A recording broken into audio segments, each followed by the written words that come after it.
আল্লাহর খালেস বান্দা, একজন আল্লাহর ওলি, তিনি বেশি বেশি নামাজ আদায় করতেন। ফরজ নামাজ তো পড়তেন, সুন্নত তো পড়তেন, বেশি বেশি নফল ইবাদত করতেন। সুবহানাল্লাহ। অনেক বেশি বেশি ইবাদত করতেন। আল্লাহর নবী রহমাতুল লিল আলামিন নবী ডাকতে বলে, ও সাহাবীরা রে, তোমরা যদি আল্লাহর নৈকট্য বেশি হাসিল করতে চাও তাহলে ফরজ সুন্নতের পরে নফল ইবাদত বন্দেগী বেশি করে না। আল্লাহর নবী তিনি কি করতেন?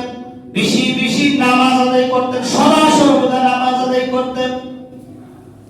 এলাকার মধ্যে যখন সে নামাজ পড়তেছে, সে চিন্তা করলো, আরে আমার নামাজের ব্যাঘাত হবে, কেউ যদি আমার নামাজের পাশন থেকে ডাক দেয় তাহলে নামাজ ভেঙে যাবে। সে কি করলেন? গহীন জঙ্গলে চলে গেলেন। গভীর জঙ্গলে তিনি যখন চলে গেলেন, যাইয়া তিনি একটা কাঙ্কা শরীফ বানাইলেন, ছোট্ট একটা কুড়ের ঘর বানাইলেন, ইবাদতখানা বানাইলেন। ইবাদতখানা বানানোর পরে ওই ইবাদতখানার মধ্যে বসিয়া তিনি কি করতেছেন?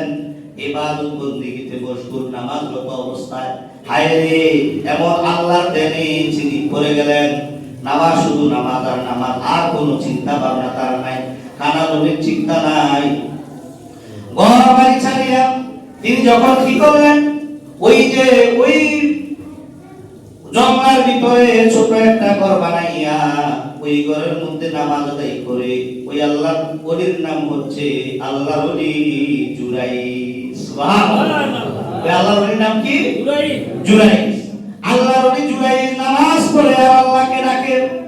তার খানার চিন্তা নাই, ঘুমানোর চিন্তা নাই, কোনো চিন্তা ভাবনা ছাড়া শুধু আল্লাহর প্রেমে পাগল হয়ে গেছে। একদিন যায়, দুই দিন যায়, এক মাস যায়, 2 মাস যায়। মার মনে সারা দিল, কি রে আমার ছেলে জুরাইস, আজকে দীর্ঘদিন হয়ে গেল মার সাথে দেখা করে না, আমার তো একটু জুরাইসের সাথে দেখা করার দরকার, মার কি প্রয়োজন হয়েছে।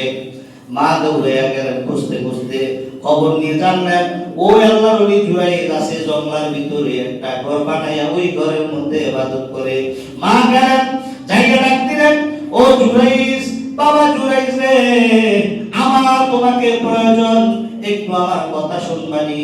কিন্তু আল্লাহর ওলি জুরাইস কি অবসর নাকি? আল্লাহর ওলি জুরাইস তো নামাজের মধ্যে দাঁড়ায়া রইছে। সুবহানাল্লাহ। আল্লাহ সুবহানাল্লাহ।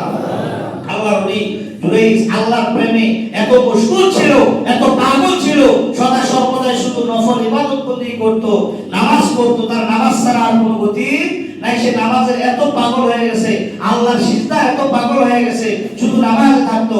নামাজে দাঁড়ানো অবস্থায় মা ডাক দিলেন, ও বাবা জুরাইস, তুমি আমার কথা শুনবানি। একবার ডাক দেয়, দুইবার ডাক দেয়, তিনবার ডাক দেয়, ওই জুরাইস কি করে না? উত্তর দেয় না। নামাজরত অবস্থায় ডাক শুনেছে, চিন্তা করে দেখে, হায় রে, আমি যদি নামাজ ভেঙে আমি মায়ের ডাকে সাড়া দেই, আমার আল্লাহ কষ্ট পাইয়া যাবে। আমি নামাজ ছাড়বো না, আমার মা একটু অপেক্ষা করুক, নামাজের পরে আমি মায়ের সাথে দেখা করব। নামাজের যখন সালাম ফিরাইলেন, নামাজের সালাম ফিরানোর পরে দেখে মা তো নাই, মা চলে গেছে। আল্লাহর ওলি জুরাইস আবার ইবাদত বন্দেগীতে মশগুল হয়ে গেল। কয়েকদিন পর মা আবার আসলেন, আয়েশা ডাক দিলেন, বাবা জুরাইস, ঘরে আসুনি, মার প্রয়োজন, তোমার সাথে আমি কথা বলবো। ওই সময় খোদার কি হুকুম, ওই সময় জুরাইস আল্লাহর বান্দা, আল্লাহর ওলি, তিনি নামাজরত অবস্থায় বলে, হায় রে, আমি নামাজ দাঁড়াইলাম, আমার মা আমারে ডাক দিল, না না, আমি নামাজ ভাঙতে পারবো না। 2-3 বার ডাক দেওয়ার পরে আল্লাহর ওলি জুরাইস নামাজ ভাঙলেন না, নামাজের মধ্যে দাঁড়ায় রইছে। এমন সময় মা চলে গেলেন, নামাজ শেষ, ঘর থেকে বাইরে হইয়া দেখে মা আর নাই, আবার তিনি নামাজ দাঁড়ায় গেলেন। সুবহানাল্লাহ। আল্লাহর ওলি জুরাইস আবার নামাজ বন্দেগী ইবাদত বন্দেগী করতেছে।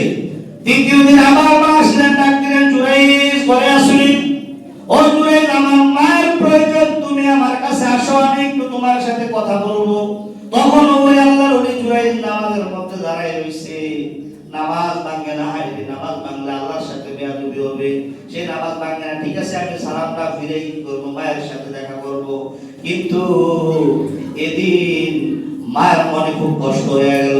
কিন্তু 10 দিন গর্ভে আমি তারে ধারণ করলাম, যে কি এমন ইবাদত বন্দেগী করে যে আমি মায়ের ডাকে সে সাড়া দেয় না। আমার ওই মা তখন কি করলেন, ওই আঁচলটা আকাশের দিকে এভাবে হাত তুলে উঠাইয়া মা ডাক দিয়ে আল্লাহ রে, যারে আমি 10 মাস 10 দিন গর্ভে ধারণ করলাম রে আল্লাহ, 2 বছর মায়ের দুধ খাওয়াইলাম, কত কষ্ট করে তার আমি লালন পালন করলাম, আজকে আমি তারে ডাক দেই আমার ডাকে সাড়া দেয় না। আল্লাহ রে, তারে তুমি একটা বেশ্যার পরকি না দিয়া মৃত্যু দিও না। নাউজুবিল্লাহ, আর জোরে বলেন নাউজুবিল্লাহ। মানে মায়ের মনে কষ্ট হইছে, কষ্টের থেকে মা কি করছে, বলছে আল্লাহ এত বড় বুজুর্গগিরি দেখায়, এত বড় নামাজি, এত বড় রোজদার, এত বড় ইবাদত বন্দেগী ওয়ালা, তারে তুমি বেয়াজ্জতি না কইরা মৃত্যু। মায়ের মনে কষ্ট হয়ে গেছে। আল্লাহ কোরআনে বলছে, হাদিস শরীফের মধ্যে নবীজি বলেছেন, রিদুর রব্বি ফি রিদুল ওয়ালিদি ওয়া সাখাতুর রব্বি ফি সাখাতুল ওয়ালিদাইন।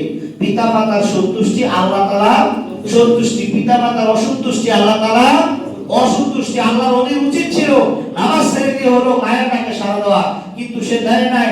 না দেওয়ার কারণে মায়ের মনে কষ্ট হয়েছে, আর বলছে আল্লাহ আমারে 3 বার ফিরে দিছে, মাবুদ গো তুমি তারে একটা বেশ্যাকারী, একটা আকতা কুকতা, মানে বেশ্যাকারীর একটা, তারে যদি তুমি এরকম ইয়া না করো, অপদস্থ অপমান না করো, আমার কইলে শান্তি হইতো না। নাউজুবিল্লাহ। মা মারা গেলেন, মায়ের সাথে আর দেখা হয় না।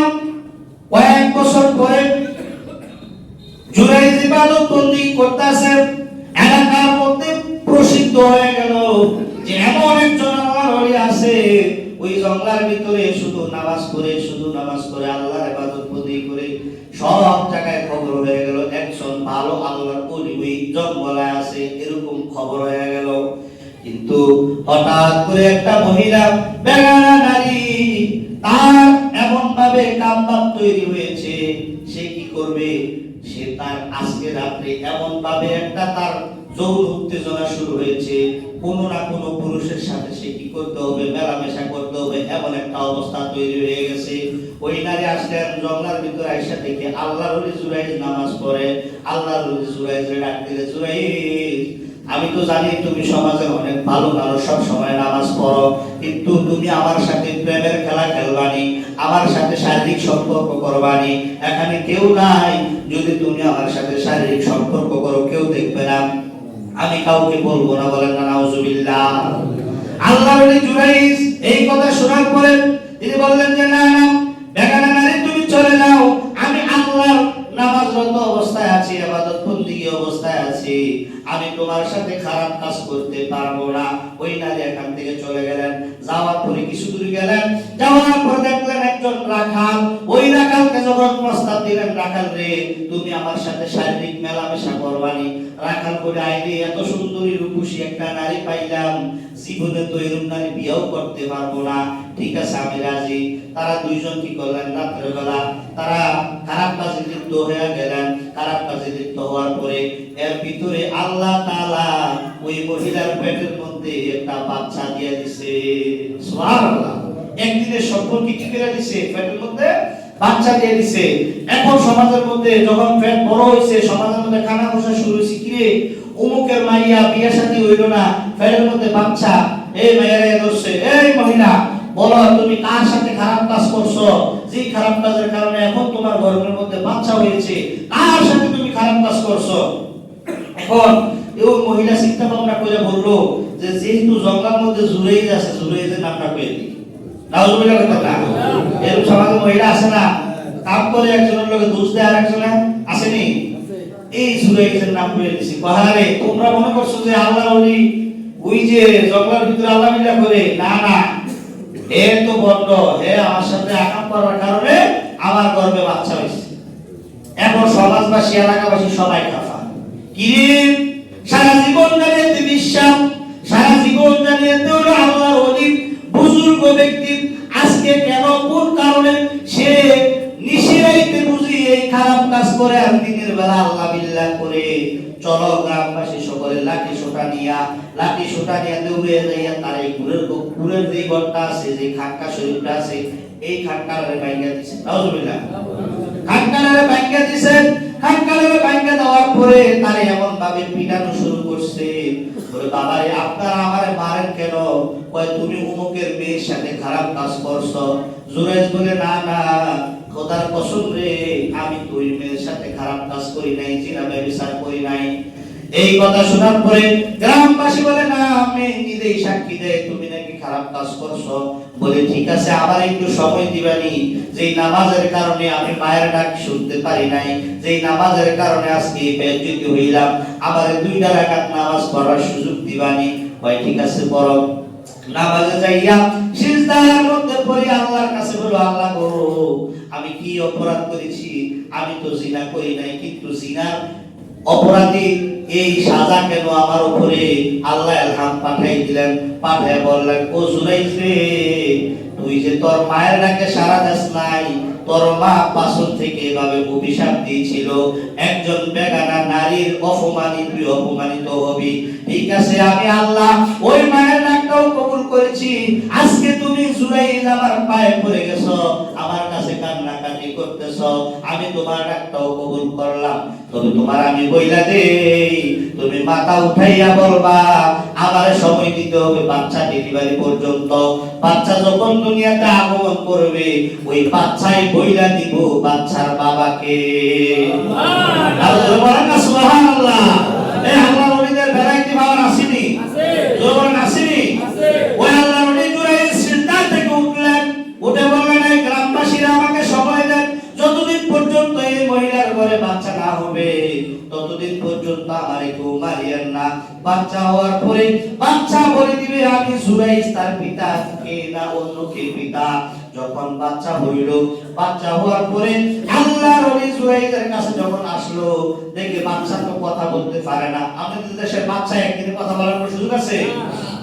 ওই দেশে ওই বাচ্চাও কথা বলতে পারে না, ওয়া ওয়া করে। গ্রামবাসী তো আরে এইবার বন্ধরে পাইছি, আজকা বন্ধরে শেষ করা, এই বাচ্চা বাচ্চা লইয়া যেদিন হইছে এই দিনে আবার কি করছে? ওই আল্লাহর ওলি জুরাইজের দরবারে আছে, এই জুরাইজ, বন্ধ জুরাইজ, এই নাও দেখো বাচ্চা কথা বলতে পারে না, তুমি বললা যে বাপকে ওইটা দিবে। আল্লাহর ওলি জুরাইজ আমার সিজদায় পড়ে গেলেন, আল্লাহর নাম আসলো, ও জুরাইজ রে, তার পেটের মধ্যে শায়তান আঙ্গুল একটা কথা দিয়া বলো যে তোমার বাবাকে সে বইলা দিবে। সুবহানাল্লাহ। আর জোরে বলেন না সুবহানাল্লাহ। এটা হাদিস শরীফ, এটা তিরমিজি শরীফের মধ্যে কিতাবুন নবুবী, ওইটার মধ্যে উল্লেখ আছে। এই বর্ণনাটা এটা কোনো বানানো মিথ্যা বর্ণনা নয়। এই জুরাইজ যখন শাহাদাত আঙ্গুল দিয়া এভাবে ধাক্কা মারলো, সাথে সাথে বলে আমার বাবা তো এই জুরাইজ না, আমার বাবা হইল অমুক জায়গার রাখাল।